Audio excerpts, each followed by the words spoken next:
wabarakatuh.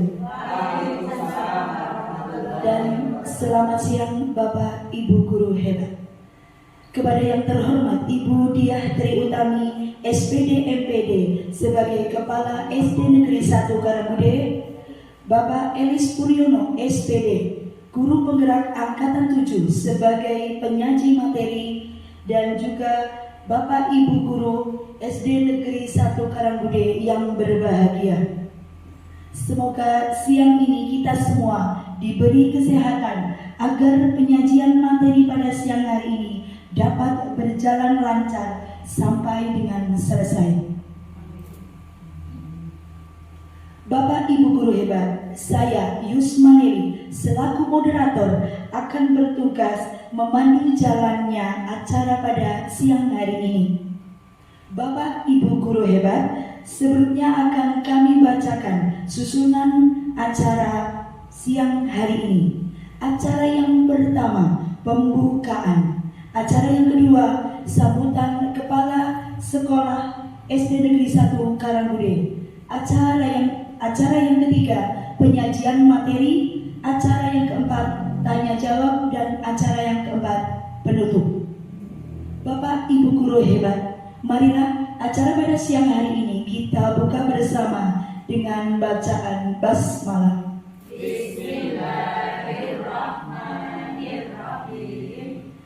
Acara yang kedua yaitu sambutan Kepala SD Negeri 1 Karangbude yang akan disampaikan oleh Ibu Diah Tri Utami SPD MPD. Kepada beliau kami persilakan.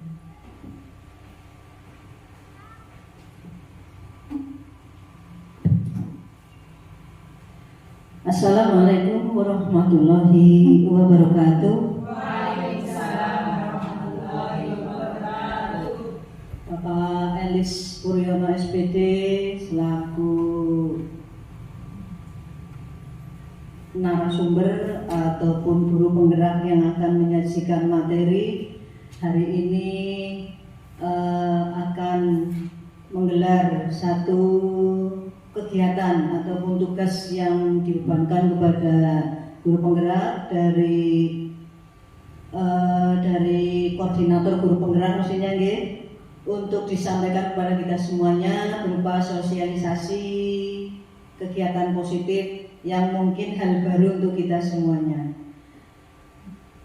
Yang pertama, mari kita panjatkan puji syukur kehadirat Allah Subhanahu wa taala atas kelimpahan rahmatnya sehingga siang hari ini kita masih diberikan kesempatan, kenikmatan, utamanya adalah nikmat sehat, nikmat sempat, nikmat iman dan Islam, sehingga kita masih bisa bersama-sama di sini berkumpul melaksanakan aktivitas rutin kita. Dan kebetulan hari ini ada satu kegiatan yang membawa kita untuk memperoleh pengetahuan baru.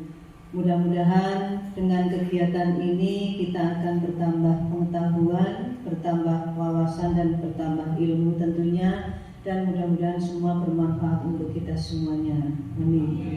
Salawat salam mari kita tujukan pada junjungan kita Nabi Agung Nabi Muhammad Sallallahu Alaihi Wasallam yang senantiasa memberikan suri teladan untuk kita semuanya sehingga kita dapat mengikuti jejak langkahnya, dan mudah-mudahan kita masuk dalam golongan umatnya yang senantiasa akan mendapatkan syafaatnya di dunia maupun di akhirat.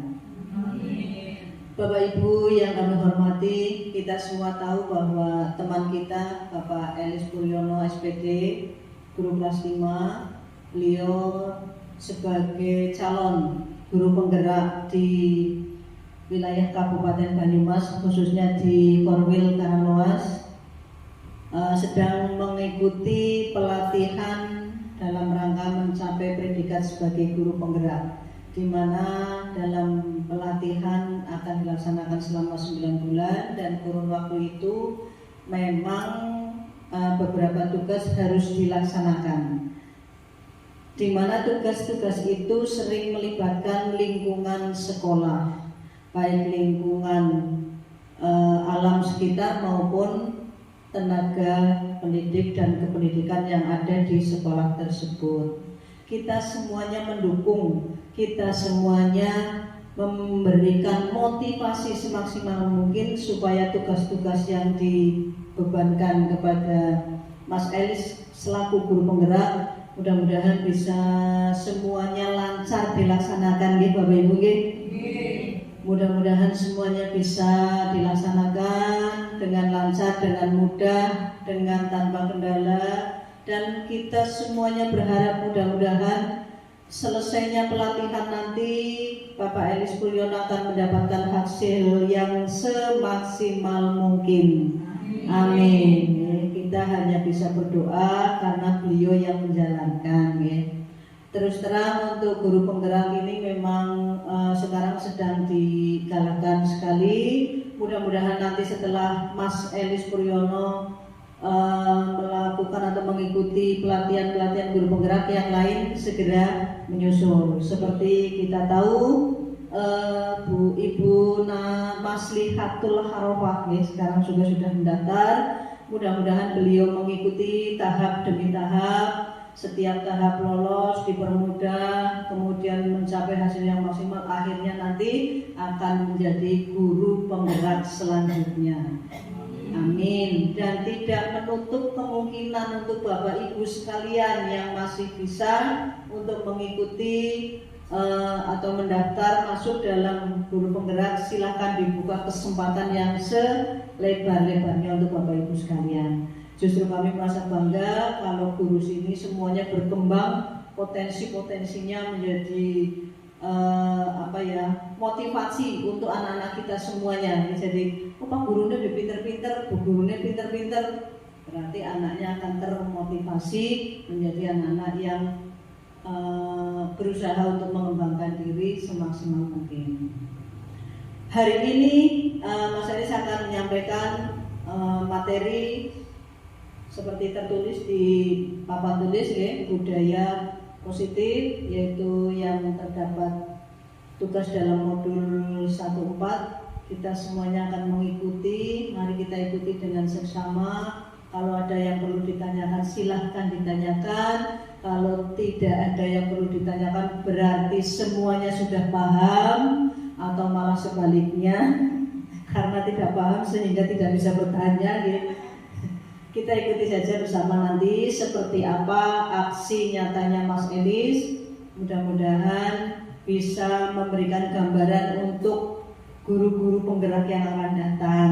Ini jadi apapun yang dilakukan ini secara tidak langsung berarti besok saya seperti itu, berarti besok saya seperti itu. Demikian juga yang lain.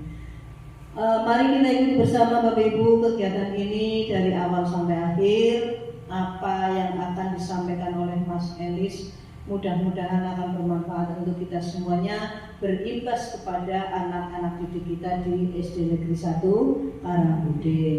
Kiranya itu sambutan dari kami. Selamat untuk Mas Elis. Monggo Pak Budi. Selamat untuk Mas Elis, selamat melaksanakan tugas, selamat beraksi seperti Superman ataupun seperti Spiderman ya.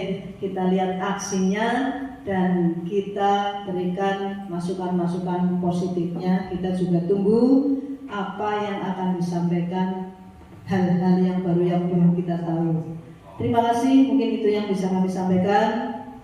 Kami akhiri, billahi taufiq wal hidayah. Assalamualaikum warahmatullahi wabarakatuh. Waalaikumsalam warahmatullahi wabarakatuh.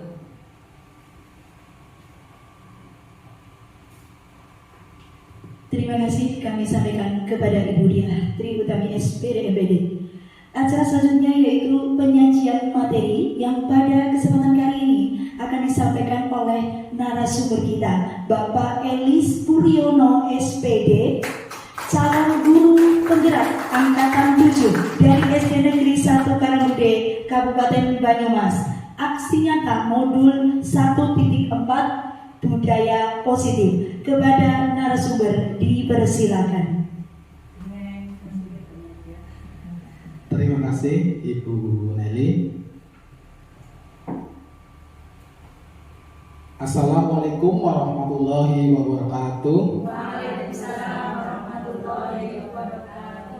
Bismillahirrahmanirrahim. Alhamdulillahirabbil alamin. Wassalatu wassalamu ala asrofil anbiya'i wal mursalin wa ala alihi wasahbihi ajmain.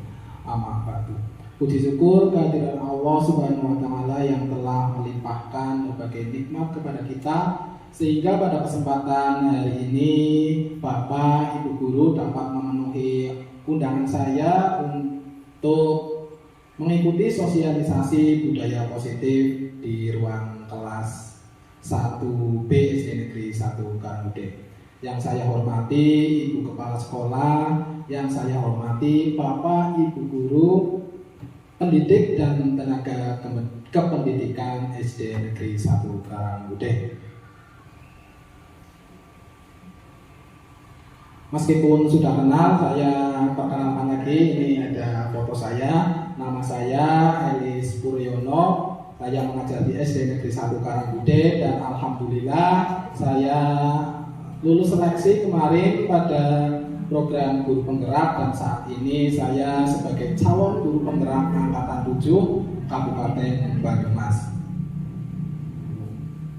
Baik Bapak Ibu, sebelum ke materi inti yaitu budaya positif, kemarin saya sudah memikirkan karena ini siang hari maka kita agar tidak ngantuk, tidak jenuh, walaupun yang namanya rasa kantuk itu manusiawi, maka kita mungkin ice breaking terlebih dahulu. Ya, untuk ice breaking silakan Bapak Ibu berdiri, kita akan berlatih menangkap bebek. Cara menangkap bebek, kita menangkap bebek dari teman yang ada di sebelah kita ya. Bebeknya yaitu tangan kanan diacungkan telunjuknya. Nah, kanan, semuanya tangan kanan diacungkan. Setelah diacungkan, tangan kirinya untuk menangkap. Tangan kiri buka lebar. Nah, telunjuk tangan kanan diletakkan ke tangan kiri di temannya. Ya, seperti itu ya. Tangannya terbuka. Seperti ini. Tangannya terbuka. Ya, yang satu telunjuknya ke atas, letakkan ke temannya. Ya, berarti Pak Budi letakkan ke temannya yang terdekat. Ya, berarti Bu Maming letakkan ke Bu Fitri, Bu Opa Bu Opa, coba. Ya, kita coba dulu. Sekarang diletakkan saja, jangan diangkat. Karena ini adalah menangkap bebek, apabila saya berkata bebek, berarti usahakan bebek kita jangan sampai ketangkap, tapi kita usahakan menangkap bebek temannya. Nah, contoh, coba ini lepas, bebek lepas ini. Nah, berarti Bu Dini berhasil dan konsentrasi. Nah, seperti itu. Saya coba dulu ya. Coba bebek. Nah, ya, ada yang berhasil menangkap? Ya, saya coba lagi ya. Sekarang hari ya, pada hari Jumat. Kalau mendengar kata apa tadi? Ya, pada hari Jumat sore, Dino dan adiknya pergi berjalan-jalan ke sawah. Di tepi sawah, adik Dino berkata, "Kak, itu binatang apa berbaris?" Ya, itu binatang apa berbaris? Dino menjawab, "Dik, binatang yang berbaris hari itu adalah bekicot."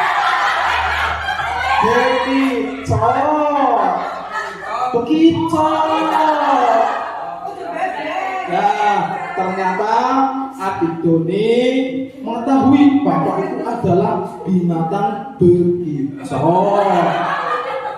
Kan, ayo kita jalan ke dekat sepertinya airnya jernih. Aku ingin bermain air. Baik, ayo Dik, kita jalan ke dekat sungai itu. Sesampainya di pinggir sungai, adiknya berjalan dengan Boni. Adiknya berkata lagi, ini binatang apa ya? Ya, tapi cuma seekor. Oh, ternyata itu adalah beruang.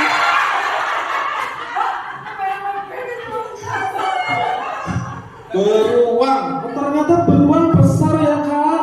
Iya, beruang besar seperti manusia. Dilanjutkan lagi, dia tengok ke kanan, ada di sebuah pohon kamboja. Ya. Ternyata di situ ada hewan yang bisa berjalan menggunakan kaki. Hewan itu adalah apa itu punya sayap? Ayo, apa ya? Ya betul. Binatang apa itu, Dik? Adiknya bertanya lagi kepada Doni. Saya juga tidak tahu apakah itu apa. Oh itu, ya itu ada sayapnya. Ya, itu adalah bebek.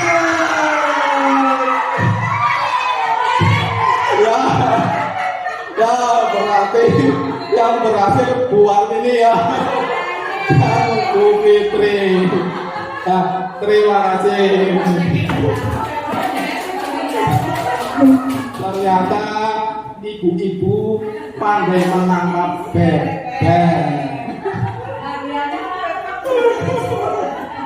Ya, sekarang saya akan, sebelum ke budaya positif, saya akan menjelaskan sedikit tentang filosofi pendidikan nasional Ki Hajar Dewantara. Ini aja. Nah, ya, Bapak, terima kasih. Ya, tentunya kita sebagai Bapak Ibu guru, kita tahu bahwa Bapak pendidikan kita yaitu Pak Ki Hajar Dewantara. Dasar pendidikan Ki Hajar Dewantara yaitu menuntun.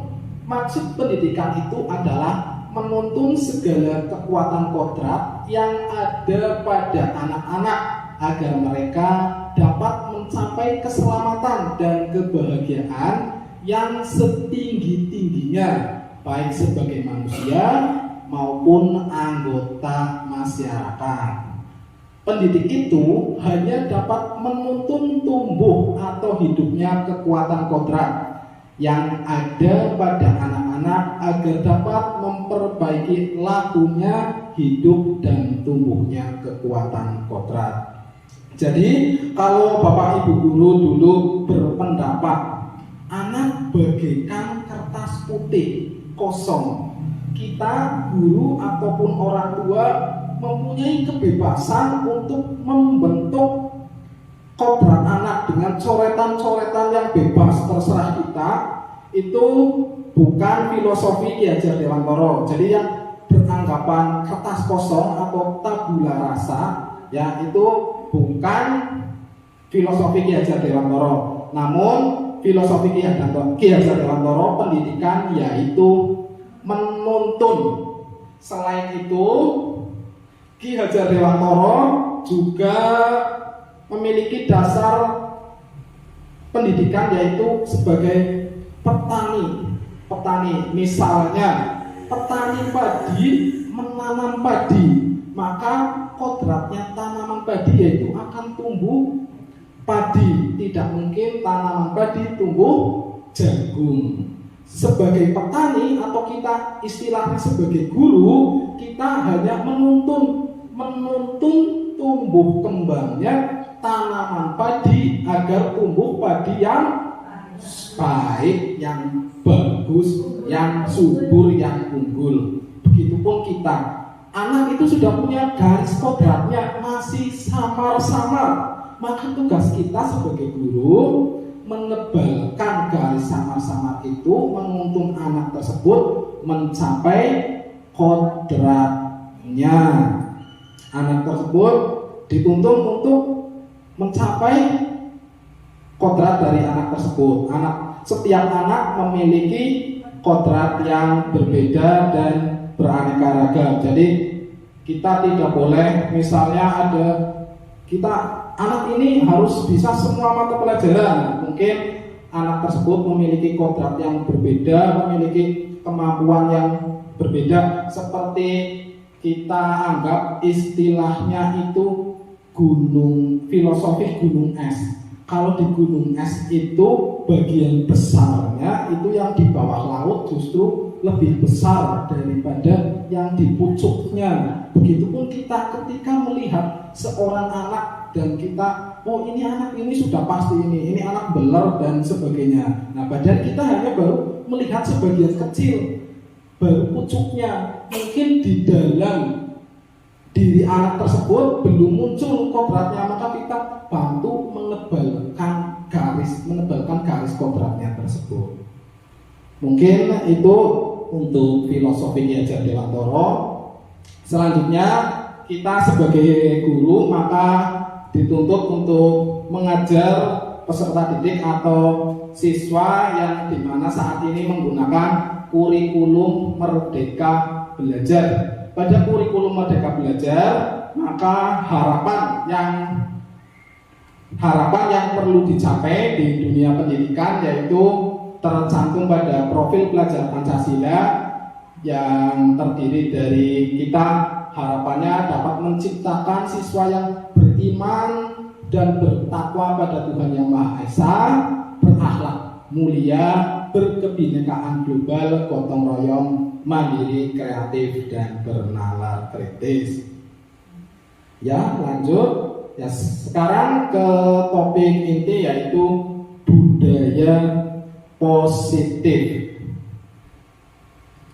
Di sini ada pertanyaan pemantik, apakah Bapak Ibu guru setuju dengan pernyataan ini? Hukuman dapat mendisiplinkan anak.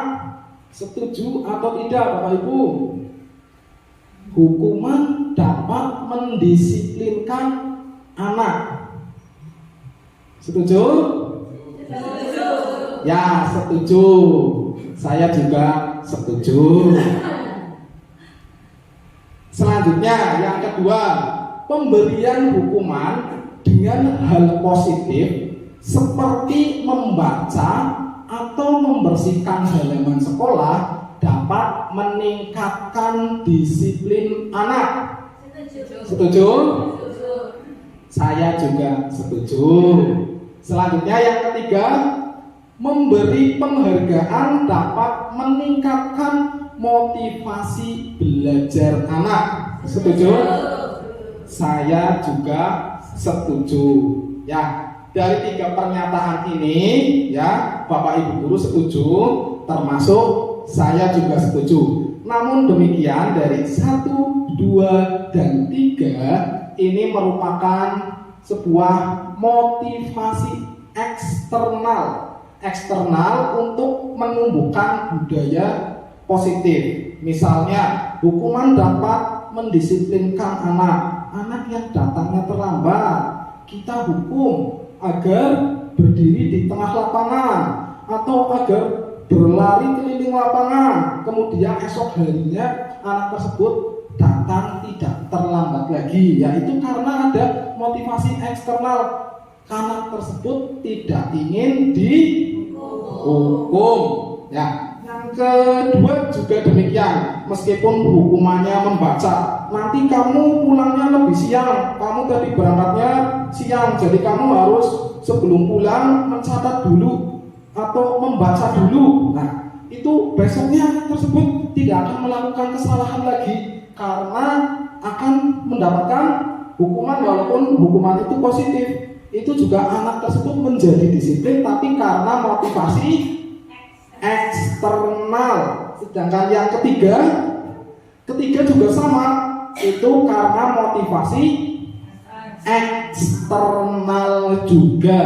Namun demikian dari pembelajaran kita tentang budaya positif di sini yang diharapkan adalah siswa dapat melaksanakan budaya positif namun tumbuh secara internal, bukan yang eksternal. Karena dari 1, 2, 3 ini ada dampak yang lainnya ya.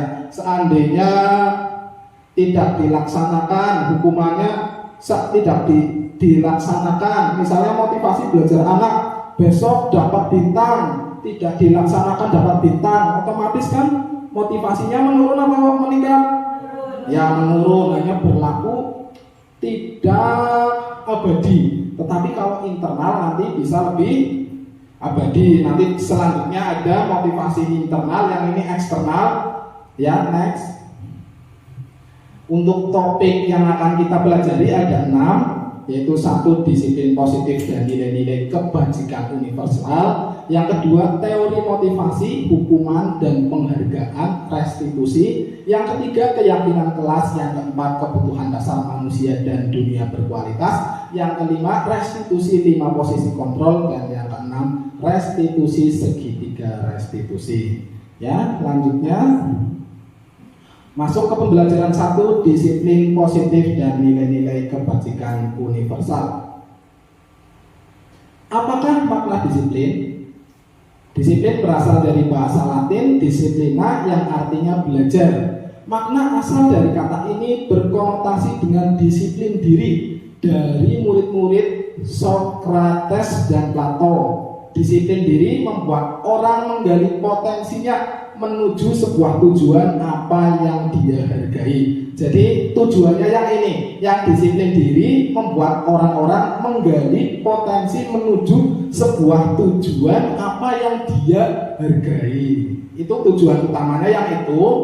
Namun dalam budaya kita, makna kata disiplin telah berubah menjadi sesuatu yang dilakukan seseorang pada orang lain untuk mendapat kepatuhan. Kecenderungan umum adalah menghubungkan kata disiplin dengan ketidaknyamanan, bukan dengan apa yang kita hargai atau pencapaian suatu tujuan mulia. Jadi disiplin itu mungkin kita saat ini disiplin karena suatu peraturan, bukan karena menghargai diri kita sendiri. Jadi kita akan merasa tidak nyaman kalau kita melaksanakan dengan terpaksa. Saya disiplin karena saya terpaksa, ini aturannya harus pulang jam 3. Nah kalau seperti itu berarti itu termasuk ketidaknyamanan bagi diri kita karena kita terikat oleh peraturan. Nah, selanjutnya nilai-nilai kebajikan universal. Nilai-nilai kebajikan adalah sifat-sifat positif manusia yang merupakan tujuan mulia yang ingin dicapai setiap individu. Nilai-nilai tersebut bersifat universal dan lintas bahasa, suku bangsa, agama maupun latar belakang. Setiap perilaku atau perbuatan memiliki suatu tujuan. Dengan mengaitkan nilai-nilai kebajikan yang diyakini seseorang, maka motivasi intrinsipnya akan terbangun sehingga menggerakkan motivasi dari dalam untuk dapat mencapai tujuan mulia yang diinginkan. Nilai-nilai kebajikan yang ingin dicapai oleh setiap anak Indonesia kita kenal dengan profil pelajar Pancasila yang tadi ini beriman, bertakwa, mandiri, bernalar kritis, berkebinekaan global, bergotong royong, dan kreatif. Nanti dulu contoh nilai-nilai kebajikan universal. Sekarang seandainya kita naik sepeda motor, kita memakai helm. Ada anak-anak naik sepeda motor memakai helm. Menurut bapak ibu mungkin memakai helm keluar jalan raya itu kalau menurut bapak ibu itu agar kenapa? Ya, ada yang selamat, ada yang tidak ditilang. Ya, kalau sebagian agar tidak ditilang itu berarti masih motivasi eksternal, tapi karena keselamatan berarti itu universal. Ya, itu nilai kebajikan universal. Universalnya yaitu keselamatan. Saya tidak akan berlari-lari di koridor sekolah, ya karena dia tahu untuk dirinya sendiri, yaitu keselamatan untuk saya, keselamatan untuk teman-temannya. Berlari di koridor bisa menabrak temannya, bisa terjadi sakit dan sebagainya. Tapi kalau acuannya dihukum itu eksternal, ya. Itu sebagai contoh. Selanjutnya sudah kedua, ya, sampai 6. Nanti ini yang kedua, pembelajaran 2, teori motivasi hukuman dan penghargaan restitusi. Teori motivasi perilaku manusia. Yang pertama, untuk menghindari ketidaknyamanan atau hukuman, apa yang akan terjadi apabila saya tidak melakukannya. Ini termasuk motivasi eksternal. Apa yang terjadi apabila saya tidak mengumpulkan PR? Saya di sekolah akan ini itu membersihkan kamar mandi, ini berarti motivasi eksternal. Besoknya akan rajin, tapi karena tidak ingin dihukum, ya, karena tidak ingin dihukum. Yang kedua, untuk mendapatkan imbalan dari orang lain. Apa yang akan saya dapatkan apabila saya melakukannya? Misalnya, saya akan belajar besok ada ulangan matematika agar saya mendapat 100, sehingga akan dibelikan sepeda oleh ayah, sehingga akan diberi bintang oleh ibu guru, ya, akan diberi buku tulis oleh bu guru. Ini motivasi eksternal. Selanjutnya yang ketiga, untuk menghargai diri sendiri, yaitu saya akan menjadi orang seperti apa apabila saya melakukannya. Itu yang motivasi internal, itu tujuan pada diri kita sendiri. Kalau saya melakukan ini, belajar, saya akan menjadi seperti apa. Dia menyadari untuk kebutuhan diri sendiri dan menghargai setiap tingkah laku yang dilakukan oleh diri sendiri. Selanjutnya, merdeka menurut Ki Hajar Dewantara. Merdeka itu artinya tidak hanya terlepas dari perintah, akan tetapi juga cakap buat memerintah diri sendiri. Jadi kita disiplin karena perintah, tetapi kita juga bisa untuk memerintah diri sendiri. Selanjutnya, apa itu restitusi?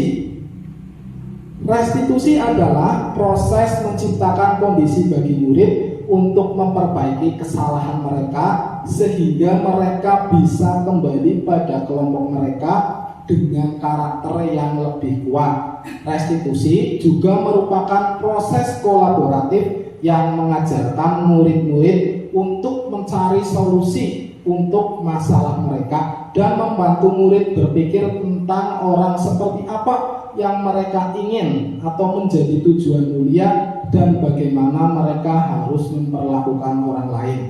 Nanti di slide selanjutnya ada contoh restitusi. Ini baru pengertiannya. Selanjutnya, ini 9 ciri-ciri restitusi. Bukan untuk menebus kesalahan. Bila ada anak yang bersalah, dilakukan restitusi, itu bukan untuk menebus kesalahan, tapi untuk memperbaiki hubungan dan merupakan tawaran, bukan paksaan. Selanjutnya, restitusi menuntun untuk melihat ke dalam diri. Restitusi mencari kebutuhan dasar yang mendasari tindakan. Yang keenam, restitusi diri adalah cara yang paling baik. Restitusi fokus pada karakter, bukan tindakan. Yang kedelapan, restitusi fokus pada solusi. Yang kesembilan, restitusi mengembalikan murid yang berbuat salah pada kelompoknya. Selanjutnya, yang ketiga yaitu keyakinan kelas. Mengapa tidak peraturan saja? Mengapa harus keyakinan kelas? Mengapa kita memiliki peraturan harus menggunakan helm bila mengendarai kendaraan roda 2? Mengapa kita memiliki peraturan 3M, menggunakan masker, mencuci tangan, dan menjaga jarak 1,5 meter? Mengapa kita memiliki peraturan harus datang tepat waktu pada saat mengikuti pelaksanaan. Berarti kalau peraturan-peraturan kita terikat oleh peraturan dan menjalankan peraturan tersebut dengan baik, itu karena ya masih motivasi eksternal ya, walaupun berjalan dengan baik nilai-nilai positifnya, tapi karena motivasi eksternal. Untuk mendukung motivasi intrinsik atau internal, kembali ke nilai-nilai keyakinan-keyakinan yang lebih menggerakkan seseorang dibandingkan mengikuti serangkaian peraturan-peraturan. Misalnya tadi, mengapa memakai helm? Karena keselamatan. Yang kedua, memakai masker karena keselamatan, dan sebagainya. Selanjutnya, ya, ini perbedaan peraturan dan keyakinan. Peraturan selalu kembalikan buku ke tempatnya, itu contoh kalimat peraturan. Tapi kalau nilai universalnya itu di keyakinan kelas, yaitu tanggung jawab. Mengambil buku maka tanggung jawabnya dikembalikan. Menghormati orang lain juga keyakinan kelas, dilarang mengganggu orang lain. Ini keyakinan kelasnya menghormati orang lain. Yang sebelah kanan itu peraturan, yang sebelah kiri keyakinan kelas ya. Ini yang dimaksud kita untuk kalau peraturan itu seolah-olah memaksa, tapi kalau keyakinan kelas itu ya kesadaran untuk menghargai diri kita sendiri dan lingkungan. Ya, selanjutnya dihukum oleh penghargaan. Ya, ini mungkin ada bapak ibu guru di sini yang untuk meningkatkan prestasi anaknya atau untuk agar anaknya menjadi patuh menjalankan hal-hal yang positif atau meningkatkan disiplin, mungkin ada yang dengan penghargaan. Begitupun pula saya di kelas juga sebelumnya sekali, dua kali, atau mungkin sering memberikan penghargaan. Mungkin bapak ibu di sini ada yang sering memberikan penghargaan untuk anak-anaknya di kelas 1 dan seterusnya, sering ya. Bahkan dalam perlombaan juga ada penghargaan. Memang itu perlu ya, penghargaan itu perlu, namun tidak sebaiknya terus-menerus, karena dihukum oleh penghargaan ini ada dampaknya. Yang pertama, penambahan materi pada dihukum oleh penghargaan yang semula ada 5 unsur, menurut hasil riset menjadi 8 unsur. Yang pertama, pengaruh jangka pendek dan jangka panjang. Anak yang biasa diberikan penghargaan, misalnya saat ini di kelas 5 diberikan penghargaan, di kelas 6 diberikan penghargaan, masuk SMP kaget tidak pernah ada penghargaan, maka hanya berlaku jangka pendek saja. Motivasinya untuk melakukan hal-hal positif akan berhenti. Yang kedua, penghargaan itu penghargaan itu menghukum. Ya, penghargaan itu menghukum. Maksudnya ya hampir sama dengan tadi, anak-anak tersebut dihukum oleh penghargaan. Saya terpaksa melakukan ini karena untuk mendapatkan penghargaan, mengejar penghargaan itu terhukum. Selanjutnya, penghargaan mengurangi ketepatan. Nah, ini yang bisa menghambat kodrat anak ini, mengurangi ketepatan. Yang dapat penghargaan biasanya anak-anak yang yang pintar saja, yang sedang-sedang saja, akhirnya pasrah, sudahlah, paling-paling dia yang dapat, saya jadi malas, nggak mau belajarnya, sudah kalah sinoleh. Nah, biasanya seperti itu. Yang ketiga, penghargaan tidak efektif. Nah, anak-anak yang lain yang sudah pasrah akhirnya tidak mau belajar, malah motivasinya menurun, jadinya tidak efektif. Yang lain, yang pintar dapat, yang masa bodoh tidak rata. Penghargaan merusak hubungan. Nah, ini mungkin ada anak yang kayak bola-bali oli hadiah, jajan, paling dibagine pada bae ning bocah sing pinter iya. Nah, akhirnya anak yang lain sudahlah aku nggak mau bermain dengan dia. Nah, itu penghargaan merusak hubungan. Selanjutnya penghargaan menurunkan kualitas. Ya, tadi yang dimaksud menurunkan kualitas mereka yang sudah tidak bisa karena tidak mendapatkan penghargaan, motivasinya menurun, tidak mau belajar lagi, kualitasnya menurun. Penghargaan mematikan kreativitas. Ya lagi mereka yang dianggapnya rendah, kemampuannya tidak bisa melakukan kreativitas suatu hal, misalnya menggambar dia hasilnya jelek, tidak dapat hadiah, akhirnya ya udahlah pasrah, oret saja, menurunkan kreativitas. Penghargaan mengurangi motivasi intrinsik. Ini juga karena terus ditingkatkan motivasi eksternalnya, akhirnya motivasi intrinsiknya menurun. Selanjutnya, coba ini dijawab ya Bapak Ibu. Ini dijawab, boleh ditulis jawabannya saja. Jawabannya hukuman atau konsekuensi. Yang pertama, mencatat 100 kali dalam buku kalimat. Saya tidak akan terlambat lagi karena terlambat ke sekolah. Ya, menulis ini. Misalnya ada anak yang terlambat, kemudian supaya menulis ini. Ya, termasuk hukuman atau konsekuensi. Boleh ditulis dulu, nanti ada kunci jawabannya. Coba nomor 1, hukuman atau konsekuensi.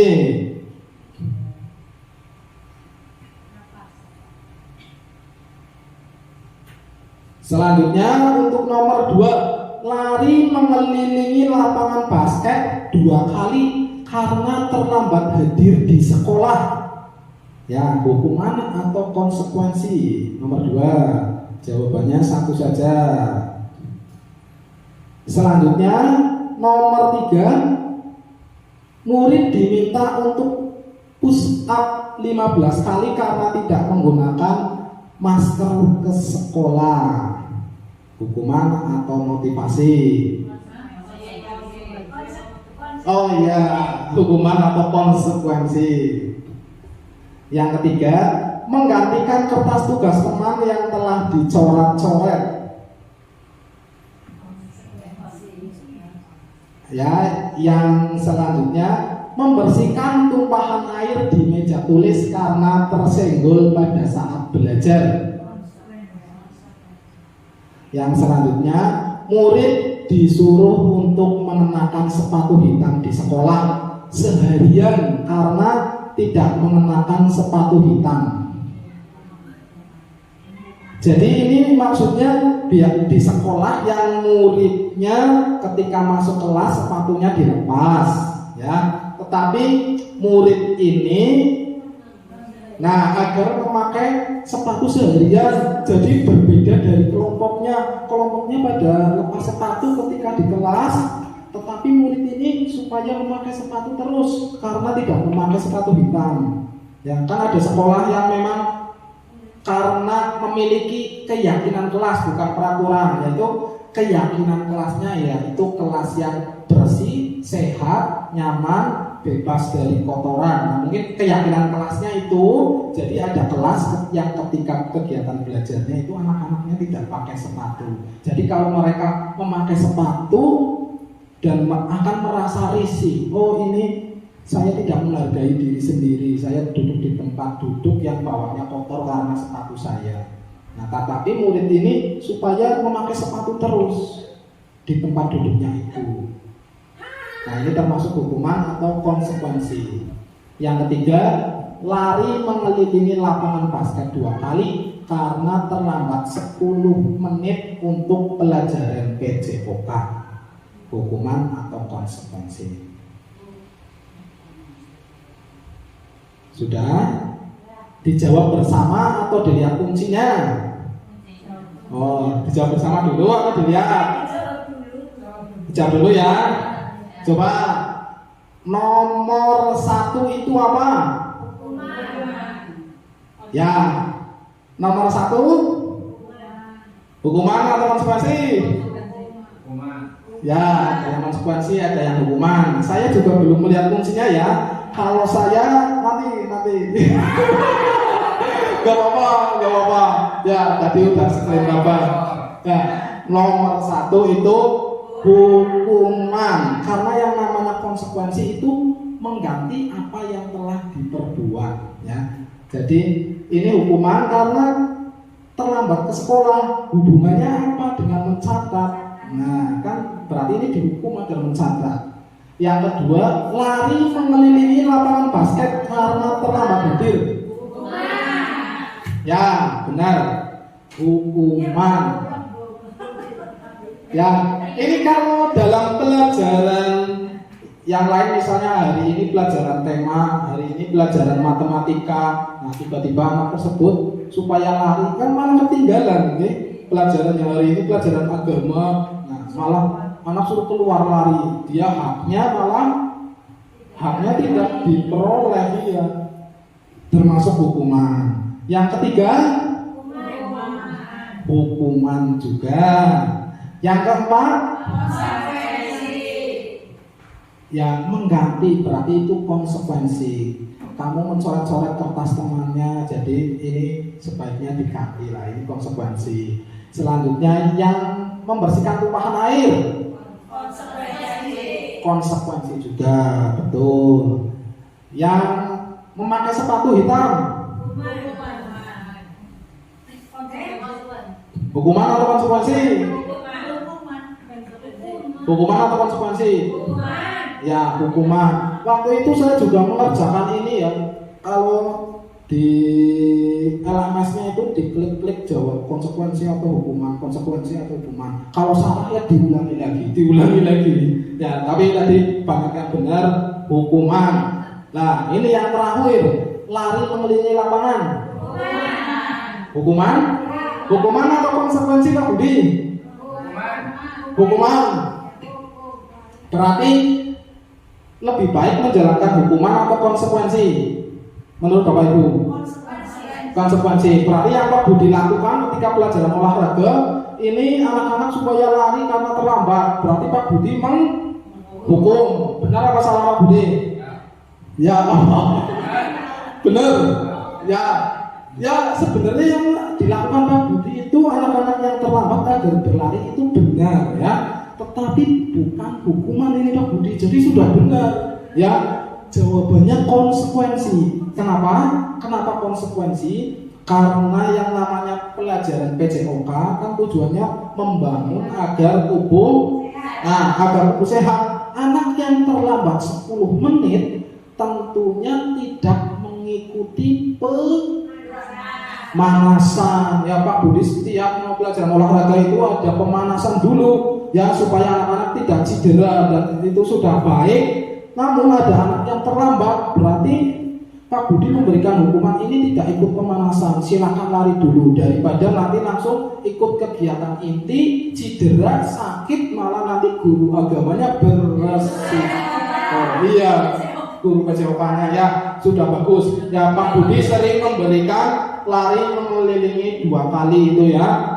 Itu konsekuensi. Sudah benar ya. Kuncinya coba. Ya. Konsekuensi. Betul. Salah berapa ini? Oh, salah 1. Ya, selanjutnya ini perbedaan hukuman dan konsekuensi. Ya, bisa dibaca Bapak Ibu ini. Kalau hukuman menyakitkan, konsekuensi sesuatu yang harus terjadi karena harus mengganti, membuat anak sakit, bisa sakit hati, ya, untuk jangka waktu lama ya karena dihukum, ya. Ya, konsekuensi juga sebenarnya bisa membuat anak tidak nyaman, anak membenci kedisiplinan. Konsekuensi anak akan menghargai kedisiplinan. Sedangkan hukuman mendorong anak menyakiti diri sendiri, mendorong anak agar mudah menyesuaikan diri. Dari 2 daftar ini, maka hukuman bisa menimbulkan sesuatu yang banyak negatif atau buruk. Tetapi kalau konsekuensi itu netral menurut saya, mengembalikan berarti netral ya. Nah, hukuman itu sifatnya banyak hal-hal yang negatif yang timbul, konsekuensi itu menetralkan. Tadinya rusak diganti, itu konsekuensinya. Nah, itu kan netral. Ya, selanjutnya. Nah, ini yang kesimpulannya bisa disimak. Ada 3 ya, tadi hukuman dan konsekuensi. Hukuman itu banyak menghasilkan sesuatu yang negatif, konsekuensi itu untuk menetralkan, sedangkan restitusi itu untuk memunculkan nilai-nilai positif. Ya, selanjutnya. Ya, sudah pembelajaran keempat ya, kebutuhan dasar manusia dan dunia berkualitas. Kebutuhan dasar manusia ada 5. Yang pertama, bertahan hidup, cinta, kasih, rasa memiliki dan dimiliki, penguasaan atau power, kebebasan atau freedom, dan kesenangan atau fun. Ya, selanjutnya, ya mungkin Ibu Guru bisa menjawab pertanyaan ini, termasuk kebutuhan apa tadi ya? Coba. Ibu Guru bilang aku tidak boleh bersenandung sewaktu mengerjakan tugas. Katanya kelas harus tenang, tidak ada suara, padahal kan aku suka dan senang menyanyi. Kebutuhan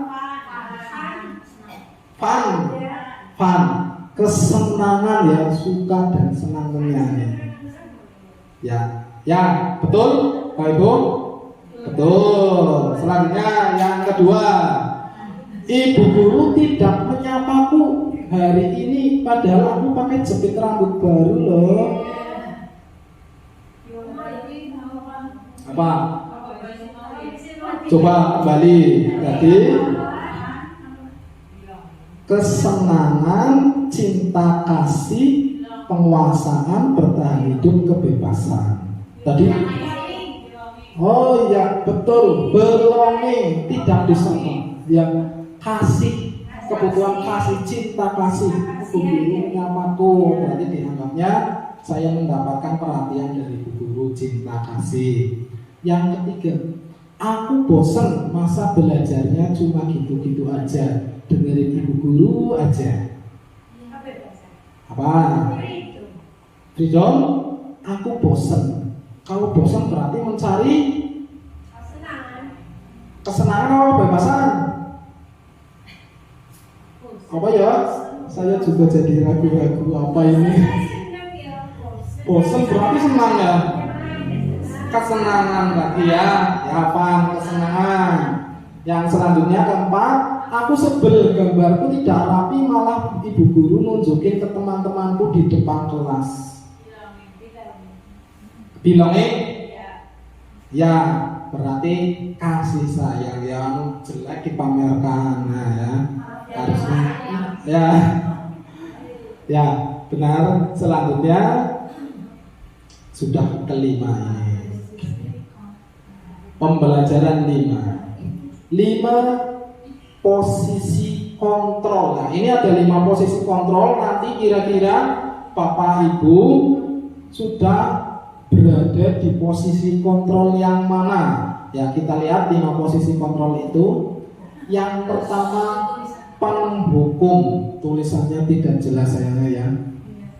Biasanya penghukum itu misal kita ada anak ya, itu guru akan ada anak yang melakukan kesalahan, itu guru akan menghardik, menunjuk-nunjuk, menyakiti, menyindir, dan guru akan berkata, kalau kamu tidak melakukannya, awas ya, rasakan. Misal, kalau kamu tidak melakukannya ya, awas ya, rasakan. Itu menghukum, ya. Ya, kamu tidak mengerjakannya, nah, awas, rasakan. Nanti kamu pulangnya Pak Guru berikan bonus pelajaran sampai sore. Nah, itu menghukum. Selanjutnya, membuat orang merasa bersalah. Biasanya guru berceramah dan mengatakan seharusnya ibu kecewa. Kamu seharusnya sudah tahu ibu lelah sekali mengatakannya. Ibu stres. Nah, itu menjelaskan, mengungkapkan bahwa ibu gurunya stres. Nanti ibu guru bisa dipanggil oleh kepala sekolah. Nanti ibu guru bisa jadi seperti ini. Nah, itu akan membuat anak menjadi merasa bersalah. Karena perbuatanku ini ibu guru jadi tidak bisa naik pangkat. Karena perbuatanku ini ibu guru jadi yang menangis. Nah, itu membuat anak merasa bersalah. Selanjutnya, posisi kontrol yang ketiga yaitu teman. Membuatkan alasan-alasan untuk muridnya. Misal, ayolah lakukan demi ibu. Masa kamu tidak mau? Ingat tidak, ibu pernah membantu kamu. Jadi menggunakan nada yang seolah-olah sebagai teman. Duduk di sampingnya, dekati siswa tersebut, ya, dan ayolah lakukan ini. Ibu kan pernah mengajari ini. Ayo gimana kemarin, ingat-ingat. Nah, seperti itu sebagai teman. Kemudian sebagai pemantau. Misal ada yang datang, oh ini anak-anak yang hari Senin sudah piket semua, si Doni, si Dita. Baik, kalau seperti itu ini ibu guru berikan bintang. Nah, ini memantau. Selanjutnya sebagai manajer. Sebagai manajer itu mengajukan pertanyaan-pertanyaan. Misalnya, kenapa hari ini Dita tidak melaksanakan piket? Kemudian mengapa tidak melaksanakan piket? Ya, apa yang kita yakini di kelas ini? Keyakinannya yaitu kebersihan. Apa yang bisa kau kerjakan untuk memperbaiki masalah ini? Kelas ini berserakan. Apa yang bisa kau lakukan untuk memperbaiki masalah ini? Jadi si Dita itu tidak melaksanakan piket karena datang terlambat, mungkin seperti itu. Nah, ini kaitannya untuk yang posisi kontrol yang kelima itu nanti dengan segitiga restitusi. Ya, selanjutnya coba siapa yang mengatakan ini? Ada 5 tadi ya. Saya kecewa sekali dengan kamu. Ya, yang mengatakan itu penghukum, pembuat orang merasa bersalah, teman, pemantau, atau manajer. Ya, jawabannya 5. Coba selanjutnya penghukum ya, yang nomor 1. Yang nomor 2, kamu tidak pernah benar melakukannya. Penghukum lagi. Ayolah lakukan demi ibu bapak. Ya, teman. Apakah kamu mau mendapatkan stiker bintang ini? Manajer? Teman? Apa? Manajer? Apakah kamu mau mendapatkan stiker bintang ini? Ya, ayo. Apa? Ya, nanti lihat kuncinya. Ya, yang ini bagaimana kamu bisa menyelesaikan masalah ini? Manajer. Kamu selalu yang paling terakhir. Kamu selalu yang paling terakhir. Pemantau. Coba selanjutnya kuncinya.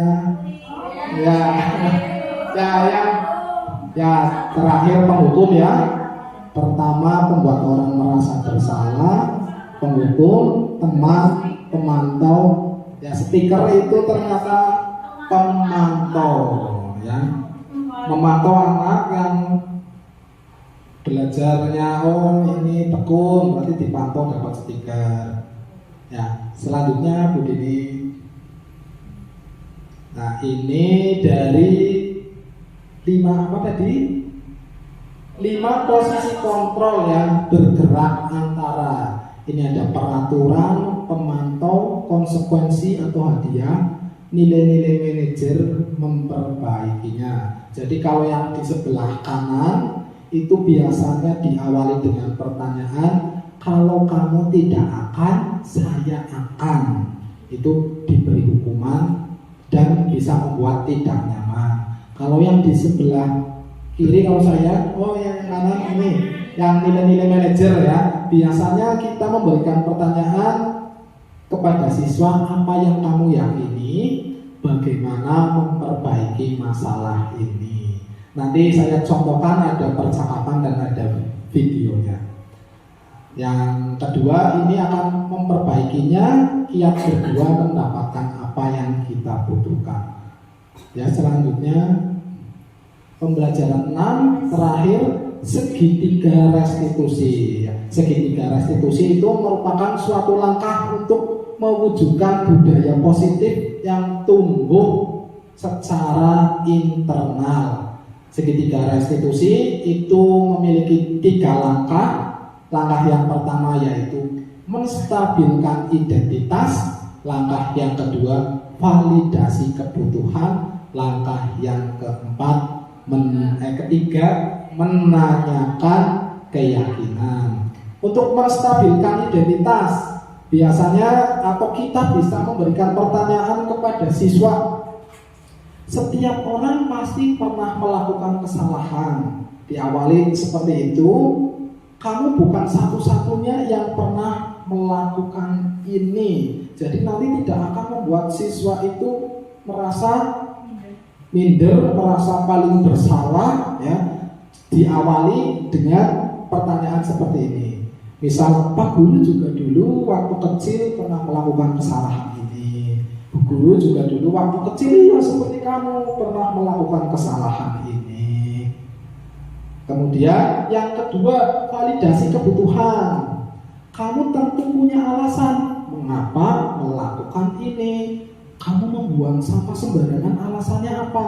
Ditanya. Alasannya tempat sampahnya jauh, saya tidak ingin buang-buang energi, nanti berkeringat, parfum saya jadinya tidak enak, hilang. Kemudian, adakah cara yang lebih efektif untuk mendapatkan apa yang kamu butuhkan? Ya, dia inginnya bagaimana cara yang lebih efektif. Ya, saya ingin misal tempat sampahnya jangan terlalu jauh, di tempat setiap kelas ada, seperti itu. Selanjutnya, menanyakan keyakinan. Nilai apa yang telah kita sepakati? Nilai keyakinan kelas mana yang telah kita sepakati? Saya memiliki keyakinan kelas di kelas saya, yaitu di kelompok kelas saya menginginkan lingkungan kelas, halaman kelas dan lingkungan kelas yang bersih, kebersihan. Kamu ingin menjadi orang yang seperti apa? Saya ingin menjadi orang yang tadi nilai universalnya muncul, bisa menjadi kesehatan. Ya, saya ingin menjadi anak yang sehat, lingkungannya sehat. Kalau sehat berarti harus bagaimana? Ya, saya tidak akan mengulanginya lagi. Besok akan membuang sampah pada tempatnya. Ya, selanjutnya. Nah, ini untuk menstabilkan identitas, kita memberikan pertanyaan kepada anak-anak yang telah melanggar atau tidak melaksanakan keyakinan kelas dengan kalimat-kalimat ini. Kalimat-kalimat ini tidak perlu digunakan semuanya, tapi bisa dipilih, disesuaikan, atau kita membuat kalimat yang memiliki arti atau manfaat sama seperti kalimat tersebut. Misalnya, berbuat salah itu hal yang manusiawi. Tidak ada manusia yang sempurna. Bapak atau ibu guru juga pernah berbuat salah, dan seterusnya. Mungkin Bapak Ibu guru bisa menciptakan kalimat-kalimat yang lebih indah dari ini. Langkah yang kedua, bisa menggunakan kalimat-kalimat seperti ini untuk validasi kebutuhan. Guru berkata, kamu bisa saja melakukan hal yang lebih buruk, tapi kamu tidak melakukannya. Misal membuang sampah sembarangan, hal yang lebih buruk, marah-marah, sampahnya disuntek-suntek malah, nah itu kan hal lebih buruk. Kamu pasti punya alasan mengapa melakukannya. Apa yang penting, bagi kamu. Ini bisa untuk segitiga restitusi yang indikator yang kedua, untuk validasi kebutuhannya siswa itu apa, kenapa melakukan seperti itu. Yang ketiga, menanyakan keyakinan. Untuk menanyakan keyakinan, guru bisa berkata dengan kalimat-kalimat berikut. Apa nilai yang kita percaya di kelas atau sekolah kita? Nilai-nilai universal apa yang telah kita sepakati? Kelas yang ideal itu seperti apa? Kamu ingin jadi anak seperti apa? Dan sebagainya, ya. Tidak harus seperti ini, tapi intinya untuk menanyakan keyakinan. Ingin kelas yang seperti apa? Terus kamu ingin jadi anak yang seperti apa? Ingin jadi anak yang bertanggung jawab, ingin menjadi anak yang menghormati temannya. Berarti tindakannya yang perlu diperbaiki itu bagaimana? Selanjutnya, ya ini contoh segitiga restitusi yang saya buat. Ya, mungkin ini sulit dibaca ya. Ya, sulit dibaca. Nanti saya tampilkan videonya.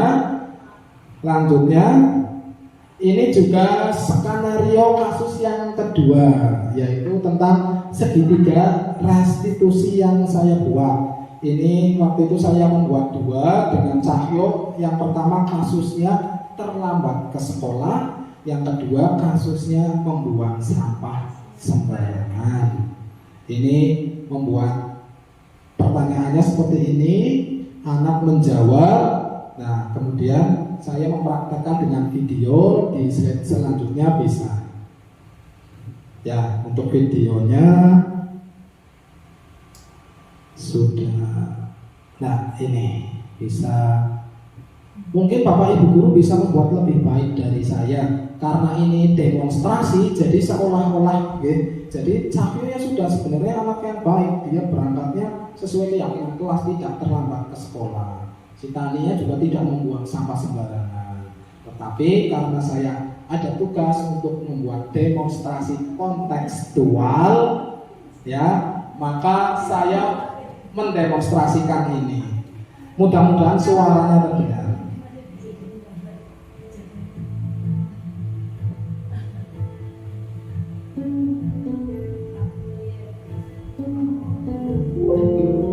Assalamualaikum warahmatullahi wabarakatuh. Saya Elis Puryono, calon guru penggerak Angkatan 7 Kabupaten Banyumas. Kali ini saya akan menyampaikan tugas modul 1.4 demonstrasi kontekstual tentang budaya positif. Pada modul 1.4, calon guru penggerak mempraktekkan segitiga restitusi. Restitusi adalah proses menciptakan kondisi bagi murid untuk memperbaiki kesalahan mereka, sehingga mereka bisa kembali pada kelompok mereka dengan karakter yang kuat. Restitusi bukan untuk menebus kesalahan, melainkan sebuah tawaran dan bukan paksaan. Restitusi membantu murid menjadi lebih memiliki tujuan, disiplin positif, dan memulihkan dirinya setelah berbuat kesalahan. Berikut adalah segitiga restitusi. Pada segitiga restitusi ada 3 langkah dalam menyelesaikan suatu kasus. Yang pertama, menstabilkan identitas. Yang kedua, validasi tindakan yang salah. Dan yang ketiga, menanyakan keyakinan.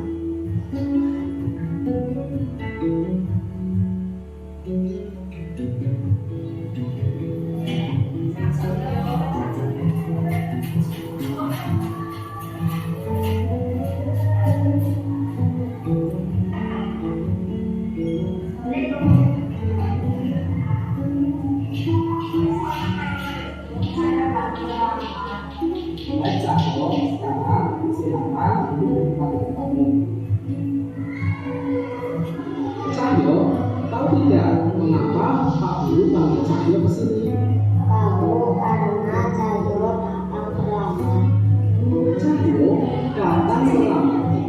sebuah kesalahan apa bukan?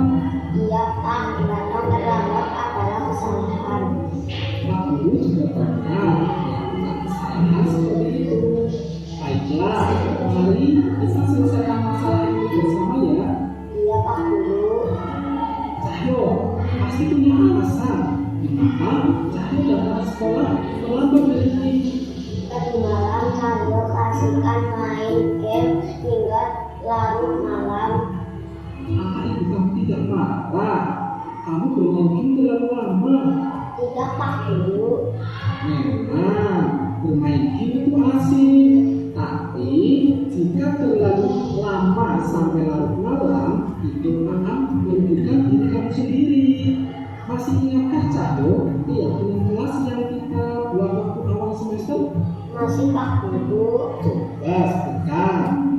Datang tepat waktu sebelum jam 7 pagi. Nah, Cahyo tahu. Apakah keyakinan kelas itu harus dilaksanakan? Iya Pak Guru. Apa yang Cahyo lakukan supaya bisa melaksanakan keyakinan kelas itu dengan baik? Saya tidak akan mengulangi lagi bermain game hingga larut malam supaya datang ke sekolah tepat waktu. Bagus Cahyo, tapi harap kamu tidak mengulangi lagi ya. Iya Pak Guru. Kasus yang kedua,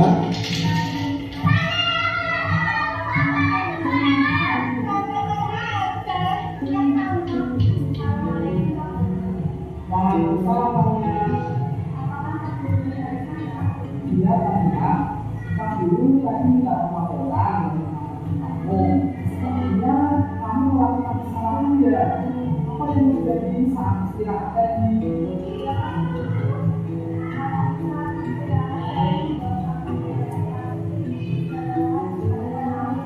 Apakah kamu tahu bahwa membuang sampah sembarangan itu adalah sebuah kesalahan?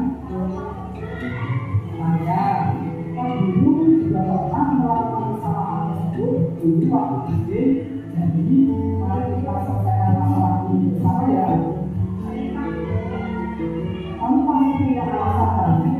Kenapa kamu membuang sampah sembarangan?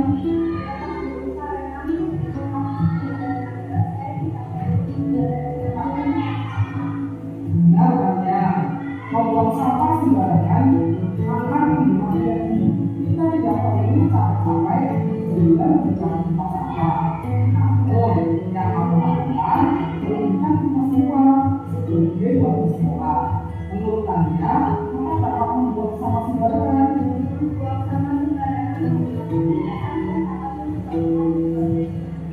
Benar kan ya? Sampah yang dibuang sembarangan dapat menjadi masalah atau umum. Itu dapat menjadikan lingkungan tidak sehat. Mari kita bicarakan keyakinan kelas yang kita buat di awal semester. Keyakinan mana yang belum kami lakukan? Benar.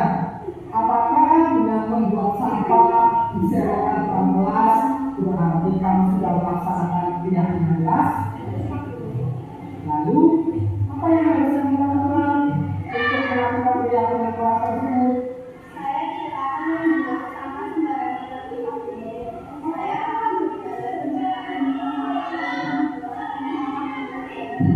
Bagus sekali, Pak Guru harap kamu tidak mengulangi lagi ya.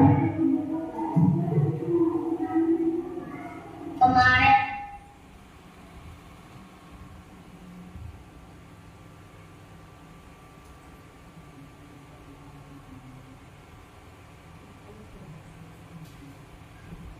ya itu tadi cuplikan video yang saya buat tentang segitiga restitusi.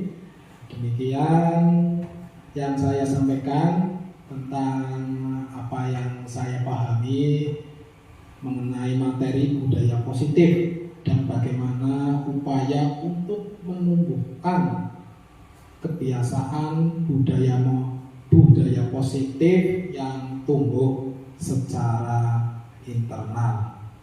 Mungkin itu yang dapat saya sampaikan. Bila ada tutur kata yang kurang berkenan, saya mohon maaf yang setulus-tulusnya. Terima kasih atas waktunya Bapak Ibu Guru telah mengikuti kegiatan sosialisasi aksi nyata budaya positif modul 1.4 yang merupakan tugas calon guru penggerak angkatan 7 yang ditugaskan kepada saya untuk menyampaikan perihal tersebut. Apabila ada pertanyaan, nanti akan dibuka sesi pertanyaan. Mungkin Bapak Ibu Guru tadi sudah membaca PowerPoint saya. Bila ada yang bertanya, kemudian ada yang ingin menjawab, dipersilakan. Atau saya bisa menjawab, saya akan coba menjawabnya. Terima kasih.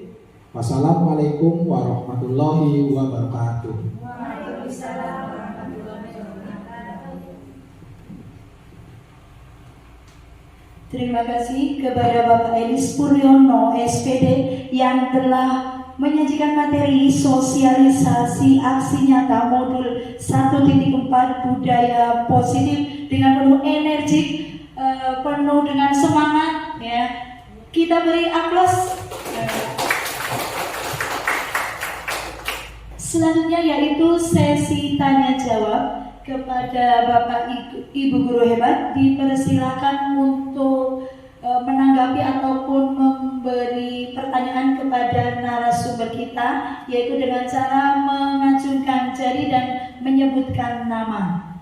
Monggo kepada Bapak Ibu semua, ada yang bertanya ataupun menanggapi?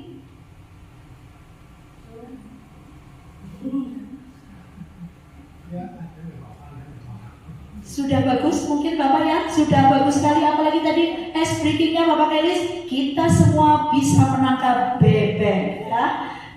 Cukup menarik sekali aksi nyata modul 1.4 budaya positif yang sudah disajikan oleh Bapak Elis Puryono SPD CGP Angkatan 7, guru dari SD Negeri 1 Karanggude Kabupaten Banyumas. Tidak ada pertanyaan? Tidak, ya cukup meyakinkan kita para guru-guru di SD Negeri 1 Karanggude. Istilahnya materi yang disajikan cukup menarik, cukup jelas dan bisa dipahami oleh semuanya. Ya, selanjutnya yaitu penutup. Sebelum acara ditutup, saya selaku moderator mohon maaf apabila rangkaian acara pada siang hari ini banyak tutur kata atau tindakan yang kurang berkenan di hati Bapak Ibu Guru semua. Marilah acara pada siang hari ini kita tutup bersama dengan bacaan hamdalah. Alhamdulillahirabbil alamin.